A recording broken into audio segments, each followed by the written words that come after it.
The statement allegedly written by Leshabane contains spine-chilling details on how the murders of Mabusela-Leshabane and Mphuti were planned. Although Leshabane acknowledged that the signature appended on the statement is his, he insists he does not remember admitting to killing his wife. A visibly nervous Leshabane reiterated that he was under severe mental depression during the writing of the statement. No, I dispute that, but it's in the statement. Even if it's not factual, it's in the statement which has been accepted. So I'm not going to argue against that. My Lord, at the time of the statement, I was not in a good state, my Lord. On October 10th, 2020, Polokwane, Limpopo, became the scene of a chilling crime that shook South Africa. Makoena Mabusela-Leshabane, a respected aviation finance consultant, and her close friend, Tebogo Mphuti, a rising property entrepreneur, were ambushed in broad daylight. What began as an ordinary day in search of business premises ended in a ruthless execution-style murder orchestrated by someone they trusted. This tragic story exposes betrayal, greed, and the devastating consequences of violence, leaving behind questions about the value of trust and life itself. Welcome back to Knowledge Through Times. In this video, we will focus on the tragic story of two businesswomen who were gunned down in Limpopo.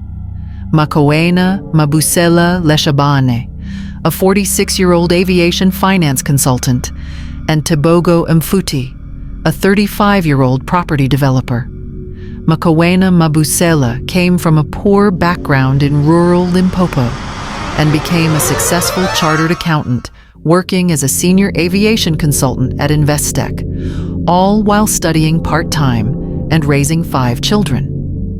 Makoena's life today seems a million miles from where she was born, in the small rural area of Gamatlala in Limpopo.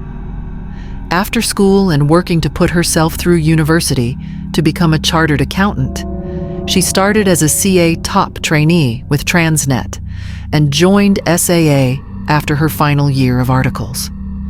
After working as an aviation finance executive at SAA, she moved to corporate finance and logistics within the mining sector at Kumba Iron Ore, before returning to aviation finance at Nedbank, followed by Investec in 2015. Makoena Mabusela-Leshabane was a respected aviation finance consultant working at Investec, where she was well known for her professionalism and expertise in the finance sector. Tebogo Mphuti, a property developer, was carving her own path in the competitive real estate world, making strides in the construction and property business. The two women had developed a close friendship and shared business interests. On October 10th, 2020, they traveled to Polokwane to search for premises to expand their business ventures, a routine task that would tragically end in their deaths. On that same October 10th, 2020, Makoena Mabusela-Leshabane and Tebogo Mphuti were ambushed while parked outside a commercial property in Polokwane. As they were preparing to inspect the premises, a group of armed men approached their vehicle and opened fire, killing both women instantly. The attack was swift and precise, executed in a professional manner that left no time for escape. The location, a quiet area away from major traffic, seemed to be chosen for its seclusion, allowing the perpetrators to carry out the crime without witnesses. Following the murders, police quickly apprehended 5 suspects, including Tebogo Leshabane, Makoena's husband. Investigators uncovered evidence suggesting that the killings were orchestrated by Tebogo, motivated by either financial gain or personal conflicts within their marriage. Tebogo allegedly hired hitmen to eliminate his wife and her business partner, which pointed to a carefully planned execution rather than a random attack. Note that before being murdered, chartered accountant Makoena Mabusela-Leshabane wanted to end her marriage. In court, key evidence included cell phone records that linked the suspects to the crime, along with witness testimonies. The defense argued for a lack of direct evidence connecting Thabo to the murders, but the prosecution presented a strong case, detailing the motives and planning behind the crime. The case revealed the depth of betrayal and the complex dynamics between the perpetrators. The statement allegedly written by Leshabane contains spine-chilling details on how the murders of Mabusela-Leshabane and Mphuti were planned. Although Leshabane acknowledged that the signature appended on the statement is his, he insists he does not remember admitting to killing his wife. A visibly nervous Leshabane reiterated that he was under severe mental depression during the writing of the statement. No, I dispute that, but it's in the statement. Even if it's not factual, it's in the statement which has been accepted. So I'm not going to argue against that.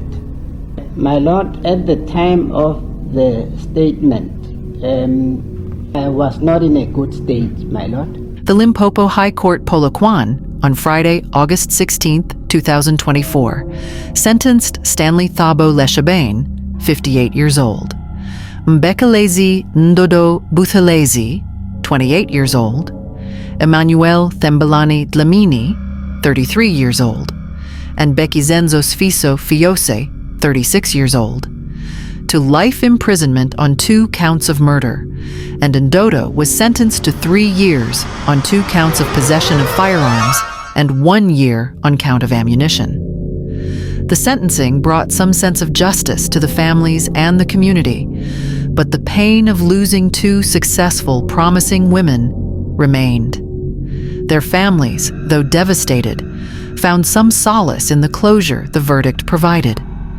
Makoena Mabusela-Leshabane likely trusted her husband, Thabo Leshabane, not just as her life partner, but also as someone who shared in her ambitions and supported her endeavors. This trust extended to the belief that he would have her best interests at heart. However, the shocking revelations of his alleged involvement in orchestrating her murder, motivated by personal or financial disputes, underscore the profound betrayal of that trust. This case underscores the widespread issue of gender-based violence and contract killings in South Africa. Women in business, even those with solid reputations, are vulnerable to violence driven by greed and personal motives. It highlights the urgent need for stronger protection, justice, and support for women in all industries. Makoena's family, particularly her children, have been left to cope with the emotional aftermath of her untimely death. The case not only stunned the community, but also revealed deep-rooted issues of personal and financial conflicts within her inner circle, with her husband, Thabo Leshabane, allegedly being involved in orchestrating the murders. Her death sparked a larger conversation about the risks businesswomen face and the prevalence of violence in the pursuit of financial gain, especially when personal relationships are mixed with business dealings. Makoena's legacy continues to impact her family, as well as the broader community of businesswomen facing similar risks. The tragic deaths of Makoena and Tebogo left an indelible mark on their families and the community. Their story is a painful reminder of the violence that still affects women, even from those they trust most. It is crucial to continue raising awareness, push for stronger laws, and foster environments where women in business can feel safe and supported. Thank you for watching. Don't forget to like, drop a comment, and subscribe to this channel. See you in our next video.